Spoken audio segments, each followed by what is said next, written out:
I just want to point out when we talk about a truce, that we got a truce, remember, back in May of this year with Steve Mnuchin saying the U.S. is putting a trade war on hold while the two sides will not assess tariffs on one another as talks continue. Well, we got tariffs on $200 billion worth of Chinese imports. We sure did. President Trump and, say, Bob Lighthizer won over Mnuchin and Larry Kudlow. I don't think there's anything priced into the market in terms of a positive. So, I mean, anything that is appearing to be positive, I think, would be a positive upside surprise. What do you think, Heather? Well, I think that you've got markets that are always trying to look for tea leaves, and Trump is always a source of drama, which makes for a much more exciting story.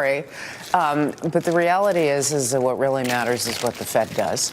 And we now know that Powell seems to be more sensitive to what the markets are doing than he may have been before, as much as he is data-driven. So if something doesn't happen with China, and remember, there's this tension. You now have Navarro going to the meeting, and Navarro is very much of the school that agendas and architectures mean more China traps of endless discussions that never actually lead to deals. We have the president tweeting from Argentina this morning about the meeting he canceled with the president of Russia. He canceled the meeting with Vladimir Putin. He says, "Oh, I get it. I am a very good developer, happily living my life. When I see our country going in the wrong direction, to put it mildly, against all odds, I decide to run for president and continue to run my business, very legal and very cool." Talked about it on the campaign trail. Lightly looked at doing a building somewhere in Russia, but put up zero money, zero guarantees, and didn't do the project. Witch hunt. So once again, he's referring to the Mueller probe and Michael Cohen's guilty plea about lying. He's a real estate developer, Heather. Do you see anything here in terms of him considering putting a building in Russia and then deciding against it? Last I checked, investing in Russia is legal. Discussing investing in Russia is legal. The crimes for which people have been indicted by Mueller are things like the timing of the recollection that they had.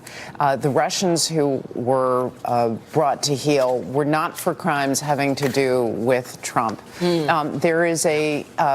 This is something that ought to concern everyone, is what happens when you have the unbridled power of a special prosecutor trying to wring at the threat of peril of extraordinarily disproportionate sentences, some sort of information that advances their political agenda. Anything that says anything about Russia is sort of... Can we call him Anthrax Bob? Because he is so revered. This is the man who for 5 years pursued somebody who clearly was not the cause of anthrax and wasted all this taxpayer money on an investigation. Bob Mueller. You're calling Robert Mueller Anthrax Bob?